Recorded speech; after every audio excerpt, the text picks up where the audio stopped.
This is, it's always a treat to come back to Kentucky. My mother's people were from Shelby County, thereabouts. So I have a long history of Kentucky in the ancestry. And it's always good to be back here, especially with whom the folks Ham Tap used to refer to as the Brethren. This must be the 10th or 15th time I've spoken to this group, and it's one of the groups I never say no to. I never say no generally. It's a good thing I wasn't a woman. But it's always a pleasure to come back to Lexington. This night is already going to be emblazoned in my memory forever because it's so unusual in that somebody before the dinner, gave Kent Brown a bottle of rocket fuel in the guise of apple brandy. Well, he went and passed it around to the table here. So this whole table is bombed out of their gourds. And most of it wound up in my glass. So I'm already feeling a little pleasant. This is what the Civil War soldiers used to refer to as "Oh, be joyful," or "a little rock me to sleep, mother," or what's the other? "Double knock knee."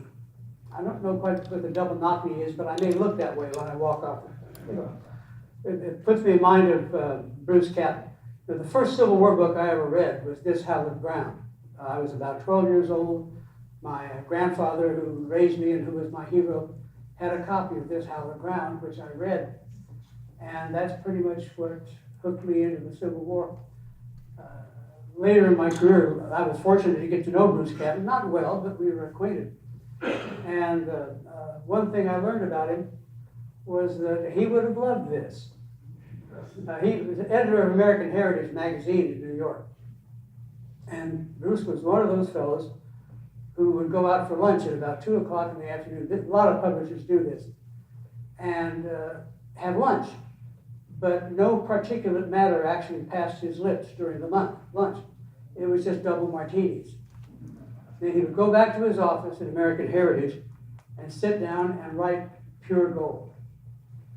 If you've ever read The Stillness of Appomattox, I think it's the first chapter opens with this melodious paragraph about spring, about May 1864, and the anticipation and the opening of the May campaign as Grant and Lee are about to face each other. And it's perhaps an unsurpassed piece of historical writing. He wrote that after lunch one day and never had any recollection of writing it. I have a feeling I'm not going to remember giving this damn talk. Sweet Jesus!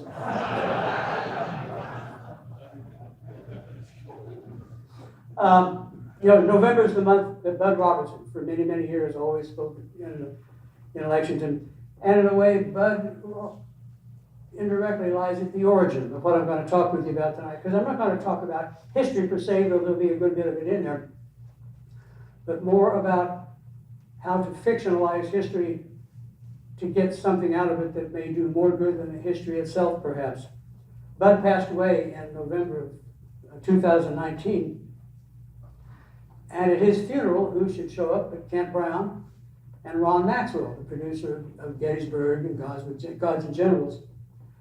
And I had met Maxwell once, I think, but Kent and I are old friends. We used to steamboat together. And we invited them back to the house for something a lot less potent than this.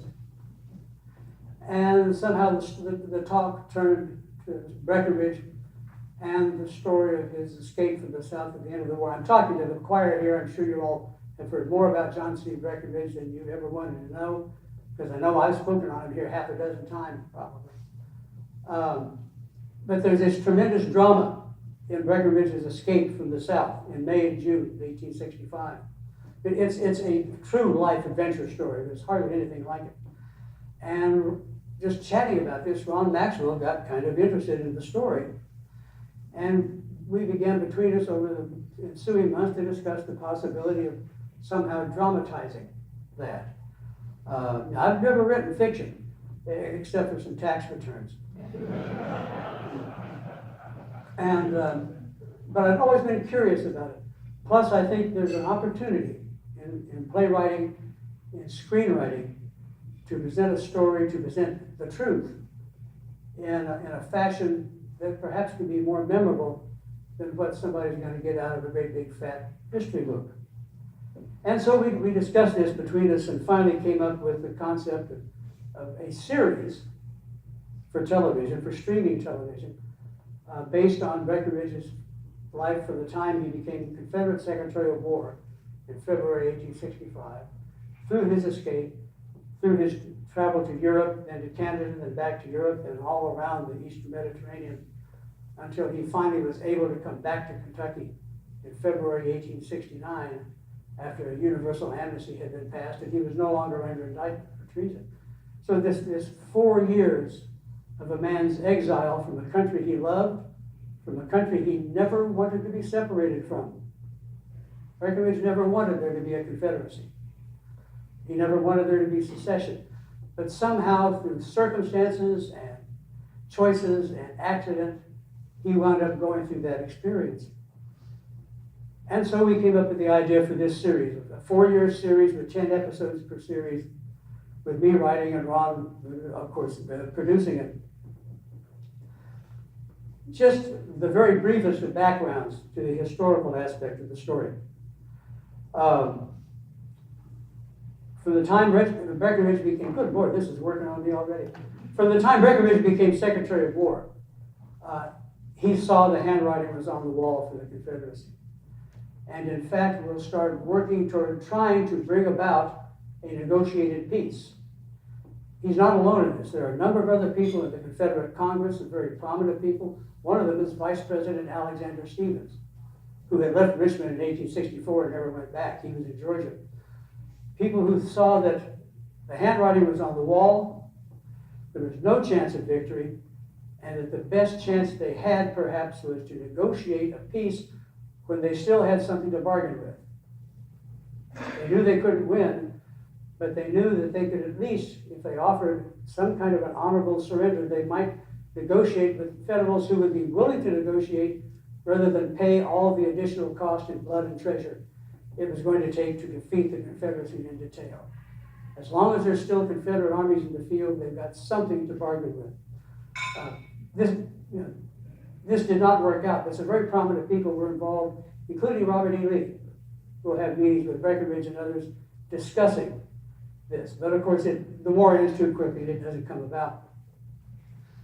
So he and several others on horseback, he oversees the evacuation of Richmond, then the trip of the Confederate cabinet and president south to Danville, on south through North Carolina, into South Carolina, until it all breaks up at Washington, Georgia. After which he will lead a small command as a decoy to try to get pursuing Federals to follow them while Jefferson Davis escapes.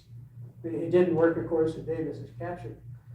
And Breckinridge and a small group of followers, one of his sons, his body servant Tom Ferguson, a few others, will have this hair-raising adventure south through South Carolina, Georgia, into Florida, running from chasing Yankee patrols, being eaten alive by mosquitoes, dodging alligators, rowing down the Indian River in Florida, turning pirate by taking a larger boat at gunpoint from some deserters, then sailing down the Florida coast, being chased by Federal gunboats until they put into a place called Fort Dallas, which none of you have ever heard of. Today it's Miami, which was inhabited by renegades, deserters from both sides in the war. They put in there for some supplies. The renegades think they are escaping with the Confederate gold, or Confederate treasure, which they were not. And so they then have a running gunfight in canoes with these renegades chasing them as they try to get away. Finally, they sail across the Gulf Stream in a hurricane to wind up in Cuba in June of 1865. It's an incredible escape story. And what Breckinridge will do then, he is the only free member of the Confederate government still at large. And he still hopes somehow to negotiate something. Lee has surrendered, Joe Johnston has surrendered, but there's still an army in Texas commanded by Kirby Smith. So that's still something to bargain with. And so Breckinridge hopes that he will go to Texas and arranged for that surrender in return for some kind of concessions from the Lincoln government. Then he finds out that Kirby Smith has surrendered as well. And so he calls a press conference in Havana, and a whole lot of reporters, mostly from the New York press, are there, in which he issues a call for all remaining Confederate soldiers at large to turn in their arms, to give their paroles, and to go home. And that's really, small as it is, the last official act of the Confederate government. But then what does he do?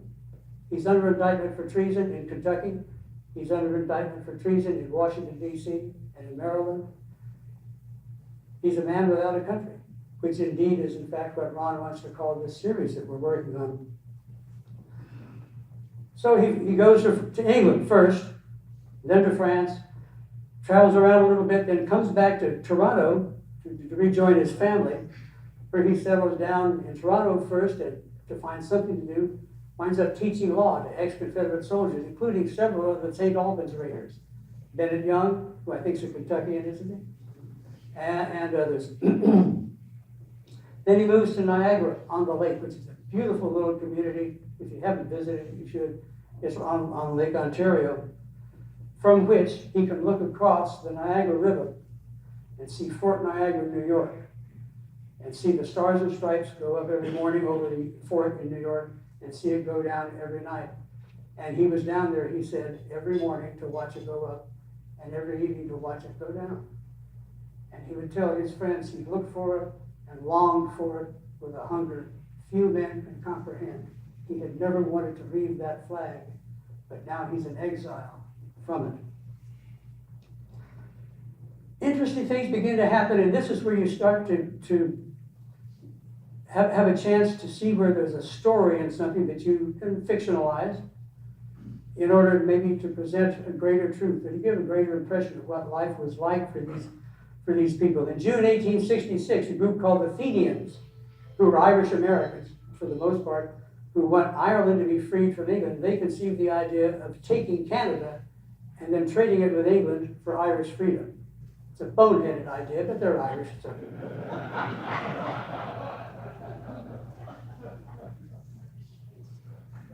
Have mercy. Well, locals in Toronto and elsewhere know that General Breckinridge is there. Canadians call on him to help raise volunteers to command in the defense of Niagara and Toronto. Nothing comes of it, but there's a beginning example of the kind of a story that you can do something with in drama. He'll go back to England to try to tie up the remaining business of the Confederacy. There's still Confederate funds in England in the hands of Confederate agents. While he's there, he's being shadowed by British detectives who have been hired by the Secretary of State, William Seward. They're shadowing Judah Benjamin because they think he was involved in Lincoln's assassination. And they're shadowing other Confederate leaders who happen to be there. And the man who's the detective in charge of doing this is a fellow named Witcher, W-I-T-C-H-E-R. And the BBC has already broadcast dramas about the actual stories of this detective Witcher. He's a real character. So there's a chance to tie in to what we already know about this very unusual guy who's ferreting around trying to follow these Confederates. Breckinridge tries to track down what remains of the Confederate treasury that's over there in order to use it to pay for a defense for Jefferson Davis, who of course is destined to go on trial, though he never does, for treason as well. That done, this is a man without a country. He has nowhere to go. He has no job. So what else can he do but just kind of wander around and take advantage of the opportunity presented to him? And he'll begin to tour with his family. We go to France, Germany, where he'll meet Otto von Bismarck, who will have a special presentation, a display by the German Prussian soldiers on parade in honor of Breckinridge. He'll go to Austria, Hungary, Turkey, Greece, Lebanon, Syria, Jerusalem. He'll sail through the finished portion of the Suez Canal. He'll go to Cairo, where he measures the pyramids. He's fascinated with archaeology. He'll go to Rome, back to Prussia, to Paris, to London, then sail back to Canada and Niagara again, hoping to settle down and wait for the time that he may be able to come home to Kentucky. He always wanted to come home to Kentucky, but he at first felt that he couldn't. But then he realized something else. We don't know with certainty, but I'm taking a real chance standing right at the edge of this platform after I've had a little bit of this rock me to sleep, mother. Somewhere around 10,000 Confederates exiled themselves at the end of the war. It's not much known how some Confederates committed suicide. The mayor of St. Augustine, Florida, committed suicide. Ruffin, what was his first name? Edwin Ruffin of South Carolina committed suicide. Thousands of others left the country. About 5,000 went to Mexico to set up a new colony they called Carlotta. They went to Brazil, where there's a town called Americus, Brazil. Some of you may remember in 1972 when Jimmy Carter ran for president, he visited Americus, Brazil, because they were all Georgians. And it's still a small, thriving little community there. They're in Honduras, Nicaragua. They're in Egypt. A few went to Japan. Many of the leaders, just kind of like Breckinridge, roamed around Europe. Many wind up settling in Canada, like Jewel Early, not knowing what else to do, but they're all under indictment. They don't think it's safe to go home. Somehow or other, Breckinridge becomes their symbolic leader, maybe because he's the highest ranking of all of them. And even though friends begin to tell him they've been working on President Andrew Johnson and others to get a special dispensation for Breckinridge to come home, by about 1867, he refuses to do it, even though he could have. He decides not to return until all Confederates can return. Not necessarily for forgiveness, but at least to have the political disabilities that are against them taken away, so that there's an amnesty that they don't need to fear for their lives or their property. But until that happens, he self-exiles himself. Finally, Andrew Johnson's universal amnesty of December 1868, which largely was brought about because of the pressure from Breckinridge's friends, including a very prominent Kentuckian, James B. Beck, who would become a senator, of course, that had been Breckinridge's law partner before the war. Finally, that amnesty is issued, and then Breckinridge feels all Confederates can come home, so I will come home. He actually didn't get here until February 1869. He rode a train from Louisville to Lexington, and reporters were on the train, and they described him sitting by himself in a seat. Even his family didn't sit with him. He sat by himself in a seat, looking out the window, and just kept muttering to himself over and over again, nearly 8 years ago. Nearly 8 years ago. That's how long he had been exiled, away from the Kentucky that he loved. But to get to the screenplay business, where's the story, or what's the overarching story in all of that? It's an interesting kind of an adventure, but there's no necessary through line to it. But what Ron and I came to conclude was the real story is, what was he thinking all that time? What was going through his head? I'm sorry, I have to tell you a story now because I said that. Years ago, I lived in Mechanicsburg, Pennsylvania for my sins. And Harrisburg had an ABC affiliate, the Mo, Curly, and Larry show, we called it. They were just dreadfully dire. And they had a reporter whose name shall remain secret, who went out to cover a story in nearby Lancaster County. An 11-year-old boy named Brian, note that Brian is an anagram for brain, had been out riding his bicycle with a friend at dusk one evening on the family farm. Brian did not see that his father had left a gigantic drag rake parked. This drag rake has tines that come up in a circle like this and sharp on the end. Brian, in the dark, rode straight into the rake.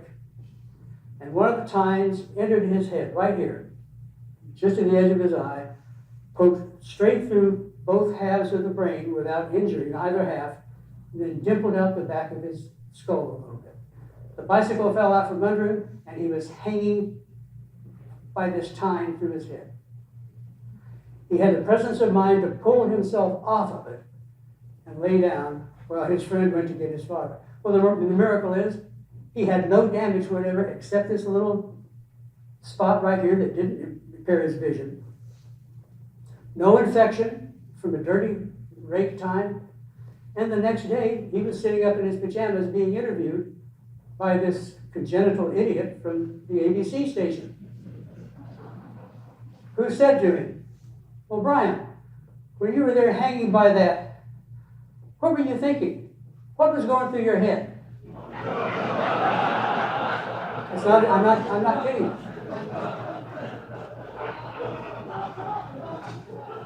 And, I mean, you can see this 11-year-old kid.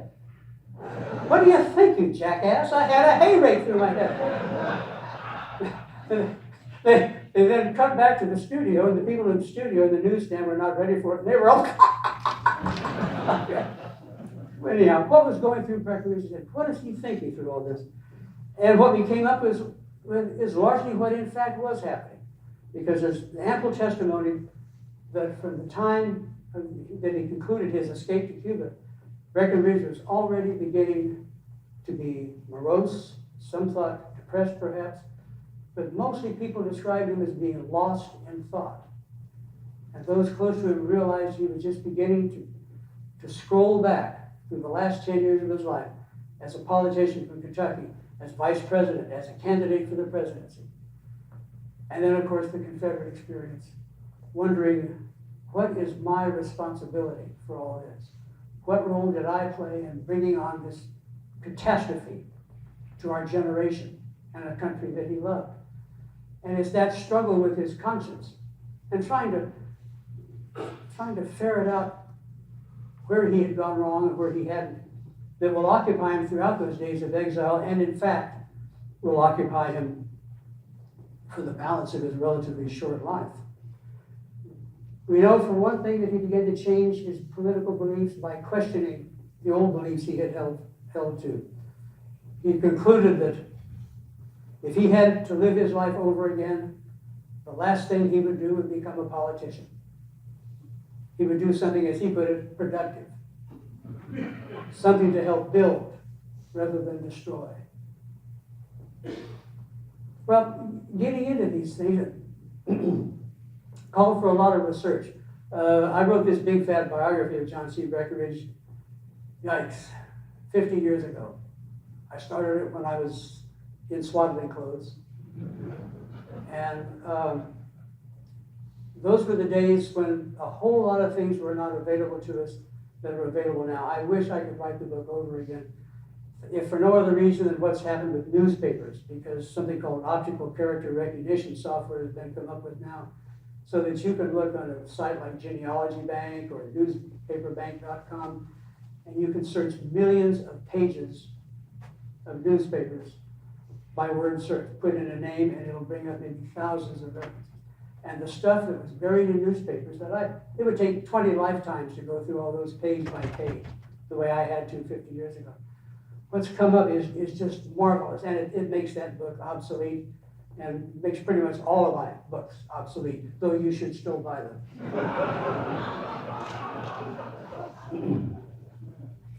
And all this is now available. It wasn't available to me then, but this research that I did for the screenplay began to approach some unanswered questions that had troubled me when writing the book. I'll never forget when writing that book, there were several things that I just didn't know what he thought about or what he believed. And they were on my mind enough that one night I had a dream. I was on a train, riding in a seat sitting next to Mark Twain. This is not a joke. And I said to him, who are you? And he said he was Mark Twain, and he wrote books. And I said, oh yes, I've read some of them. And he said, well, who are you? And I said, well, I'm Jack Davis, and I'm writing a book. Oh yes, I know you very well, said Mark Twain. And he said, what are you working on? I said, I'm doing a biography of John C. Breckinridge. He said, oh, John C. He and I were like that. The two never met. But in my dream, they were buddies going back to childhood. And Mark Twain then proceeded to answer all of the unanswered questions that I had, with the answers I would like to have gotten if I could have. But I couldn't use it. How can you write a history book and then footnote it, dream train ride with Mark Twain? People will tend not to take you seriously. But still, some questions did remain unanswered. But this research, after 50 years, opened up so much that gave us the freedom to speculate for the purposes of these screenplays. And I'll give you just a couple of examples. I was always troubled trying to figure out exactly what Breckinridge felt about slavery. We know the Breckinridges were Jeffersonians. We know that most of the Breckinridges in Kentucky by the Civil War era were Whigs, or well, the Whig Party disappeared in 1854, but in the 1840s and thereabouts they were Whigs. And the Whig approach at that time was emotionally, morally, ethically. They regarded slavery as an evil, but they were constitutionalists at the same time, and slavery, while not endorsed, is at least acknowledged as an existing fact in the Constitution. So they didn't believe that abolition, the forceful eradication of a species of property, would be lawful. They favored emancipation, voluntary emancipation instead. The early Breckinridge seems to have been perhaps a little more opposed to slavery than his family. He was living in Iowa in the 1840s as a very young man with his first practice. And while there, he studied the local Native Americans and wrote an article about them, for one of the Eastern magazines. He would have been about 25 years old at the time, in which he talks about the evils of enslaving the Indian or indigenous peoples. And I think it's fair to interpolate from that he probably had somewhat the same feeling toward blacks, so he didn't say it. But we do know that John Forney, the editor of the Philadelphia Times, who was one of Breckinridge's close friends in the early 1850s, Forney fully believed that Breckinridge was opposed to slavery. He even wrote a little poem, John Breckinridge, my Joe John, when we were first acquainted, you were an abolitionist. Now you say you ain't. I don't think he was an abolitionist, but Forney confirms, I think, Breckinridge's opposition to slavery. But he accepted it as an acknowledged fact because it was in the Constitution. During that period of exile, interestingly enough, he will have multiple interactions in Europe with free blacks. One of them being a married couple, a black man and a white woman. The last name was Gwynn. I don't know how they found him or why they called on him, but they wanted marriage counseling. And so he repeatedly met with this couple to try to help them find ways through what was then, how to deal with a very unusual relationship, even in Europe, which was not nearly as opposed to interracial marriage as they were in America at the time. Furthermore, when he came back here after his exile, he will speak out in favor of admitting black testimony in court cases against white defendants. And of course, he speaks out and condemns the Ku Klux Klan as idiots or villains, or as he called them, bandits. So I think we're on pretty secure ground knowing that he's in this sort of area of being opposed to slavery for the most part. Well, that brings me to one of these opportunities, because as I mentioned before, one of the people with him on the escape was a black man named Thomas Ferguson. He had been in an enslaved family in Arkansas, belonging to an Arkansas planter named Jilson P. Johnson, who was a distant relation to Breckinridge's wife. Jilson Johnson was on Breckinridge's staff at the Battle of Shiloh. Johnson then goes home and sick and dies, but somehow, for some reason, Ferguson stays with Breckinridge and will become sort of a camp cook and general dog's body, setting up tents, doing whatever errands and this sort of thing. Breckinridge didn't own him. Jilson Johnson presumably owned him, but at some point, he apparently becomes free. I don't know how. And maybe I don't need to know how, as long as I know that he did. What we do know is that he was literate, he could read and write. There are very few mentions of him, but we know that he was extremely good at making a small quantity of coffee stretch over a large group of people. I don't know how he did that. Perhaps some of this would have helped. He was humorous. Apparently, he told good jokes and stories. He was entertaining. Now, part of this, of course, is the old plantation ethic. So there may have been some of that in it. I don't know. During the escape, the others are mounted on horses, but Tom Ferguson apparently liked to ride a mule, which was ill-tempered and slow and resisted doing anything that Tom and everybody else wanted it to do. On one occasion during the escape, they're trying to cross the Ocmulgee River, and everybody else is ready to go, and Thomas can't get this damn mule to move. It held them up for over an hour. But when finally they crossed the river, they discovered that an hour earlier, a force of about 300 Yankee cavalry had just been passing by on the road they were about to go on. The mule saved them from capture. So the mule became holy thereafter. Tom stayed with Breckinridge throughout the escape. When they have the running gun battle with the renegades who are chasing them, Tom takes his turn like all the others in firing from their boat at the pursuing canoes and discourage them, in fact, so they wound up turning back. He does brave duty throughout the escape, throughout that trip across the Gulf in a hurricane. When they reach Havana, they all go to a local photographer, C.W. Frederick, who had a studio in New York, but also one in Havana, and they all have their photographs taken. And like high school kids who've had their pictures taken, they exchange copies of the photographs. And Breckinridge kept his copy of the photo of Tom Ferguson, and presumably Tom kept his. We don't know. When it came time to leave Cuba, Ferguson, who had been terrified during the trip across the Gulf, he was very seasick, just afraid of this awful storm.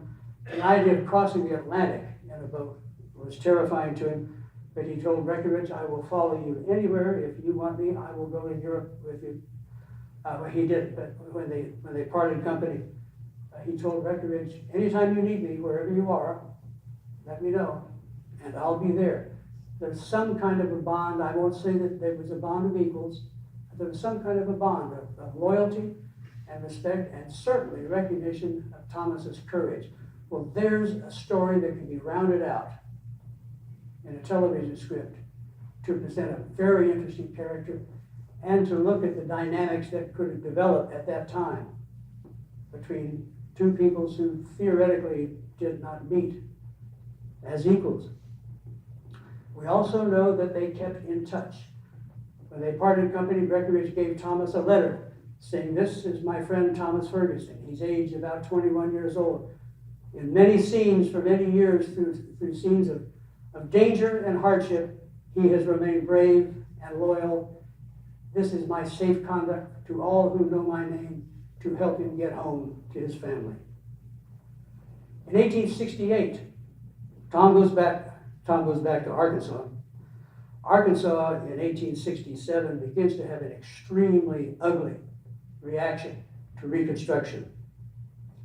Freedmen's Bureau agents are murdered. They're threatened. They're intimidated. A delegate to the 1868 Constitutional Convention in Arkansas, is a Republican congressman, is murdered by the Ku Klux Klan. Martial law is declared in response to violence against African Americans and members of the Republican Party. And in that milieu, there's a group called the Loyal League. White Republicans, free black men, who organized to try to combat the depredations of the Ku Klux Klan and all of the other resistance to the recognition of the 13th, 14th, and 15th Amendments in Reconstruction. Tom writes a letter. We don't have the letter, but we have Breckinridge's comment referring to the letter, in which he says he has been asked to run for election to this convention. And then he asks Breckinridge, "What the hell is a convention?" Well, Breckinridge tells him, and Tom was kind of put off by that. But he ran anyhow, and he's one of two black men from his county who were elected. Now, he was displaced shortly thereafter, and we don't know what happened beyond that. But here again is an opportunity for a story. This man who had been a slave, who had been loyal to a Confederate officer and a Confederate official, is now apparently involved in the forefront of this movement of resistance to the resistance to Reconstruction. It gives further nuance to the story of Tom Ferguson and to the fact that he can discuss this, apparently, with Breckinridge. Accidental Things open scope for fictional episodes that can still be wonderfully revealing and add a lot of drama. In May of 1864, a Scottish merchant vessel named the Invercargill set sail from Melbourne, Australia, under the command of an Englishman, Captain George Delgarno. On May 11th, it ran aground at the Auckland Islands in a storm and was just torn to bits. Delgarno had a crew of 25, in addition to himself. 6 of them were drowned trying to get ashore. The rest make it ashore. Well, I think 6 of them drowned, but 19 get ashore. Over the next few weeks, all but 6 of them will die of starvation or illness. After 4 months, only Delgarno and 2 others are alive, living off shellfish, roots, the occasional seal if they can stop one. They survive until May 20th, 1865. They are marooned on an island for a year and 9 days before a Portuguese ship happens to put in, and they see it, and they're rescued. During that time, only 3 have survived, Delgarno and 2 others. During that time, there's been at least 1 resort to cannibalism. There may have been others. We only know for sure of the 1. What we also know is that Delgarno did not act as he should have when the storm hit. He didn't have his men prepared. He didn't have the lifeboats prepared to be launched when they ran aground. There was no preparation made for getting foodstuffs aboard. All they got away with was a little bit of hardtack and a few boxes of matches, and those got soaked and couldn't work. Delgarno did not apparently do what he should have done as a captain. He may have panicked, we don't know. But he'll be charged with this afterward. Well, what's interesting is when Delgarno goes from being rescued from the Auckland to St. Thomas in the Virgin Islands. He is there in July of 1865 when Breckinridge arrives in the first stage of his trip from Havana to Europe. And they both get on the British steamer Shannon. Here you have 2 of the most famous men in the world at that moment, coincidentally winding up on the same ship. And they'll be together for 8, 10 days, something like that. We don't know if they even met. I'm sure they must have. But think what an opportunity there is there for a screenwriter to draw a story out of that. 2 men who each in his way kind of had some involvement in the cannibalism of the people they represented. 2 men escaping from a terrible ordeal. One who might face the threat to his life if he ever went home. Delgarno going home to an uncertain future. It's a marvelous opportunity for a screenwriter to craft something out of that. And finally, and I mentioned the Confederate exiles before, Breckinridge's wanderings around the Mediterranean and elsewhere, he kept a diary, which was in Mount Sterling for many years. I don't know where it is now. It's in family hands. And he's constantly running into everybody. P.G.T. Beauregard, Jubal Early, James Mason, John Slidell, George McClellan. He didn't just run into Confederates, he ran into Yankees as well. But he's there experiencing and interacting with all of these exiled Southerners, most of whom want to go home and who eventually will. They form almost a society in sorts. You can see their generation trying to rebuild their lives. And that's a story that I think is made for a fictional representation in docudrama. Breckinridge himself, it's extremely touching. In his travels, comes into Alexandria, Egypt. And walking down the street, he unexpectedly comes on the American consulate and is stunned when he sees the Stars and Stripes flying over it. And he said at that point he decided he had to go back to Canada where he could be there in Niagara to watch the flag go up and to watch it go down every day until he was able to return home. You know, we live in a, oh Lord, I got to do this. I just set fire to my notes. You know, we live at a time when history is in danger, and I'm not going to preach to y'all about it. For generations, history was pretty much dominated by the white right. For the last couple of generations, the pendulum has shifted and is being dominated by the multicultural left. There are things to be said for both sides. They don't talk to each other very well and never will. But it makes it so difficult for teachers, for people who are simply interested in the fact, the reality of history, to communicate that story, the experiences, the traumas, the triumphs that Americans went through in the past, in the years leading up to the America of today. And that may be the place where docudrama belongs, because through drama based on solid fact, it may be possible to communicate in visual and verbal images to the young what they can't get from history books that they probably won't read, or from history teachers who inject too much of themselves into the story. So Ron and I don't know if this series will ever get produced or not. This isn't really the right climate right now for stories about the Civil War, especially about the Confederacy. Yet this isn't really a Confederate story. It's a story about conscience, about doubts, about a man trying to face up to what responsibility he had, if any responsibility, for the catastrophe that eviscerated his generation and tore his country apart. And it's a story about healing as well, and about coming to terms. And that's one of the great things, I think, that history on television or on film can do. Thank you all very much.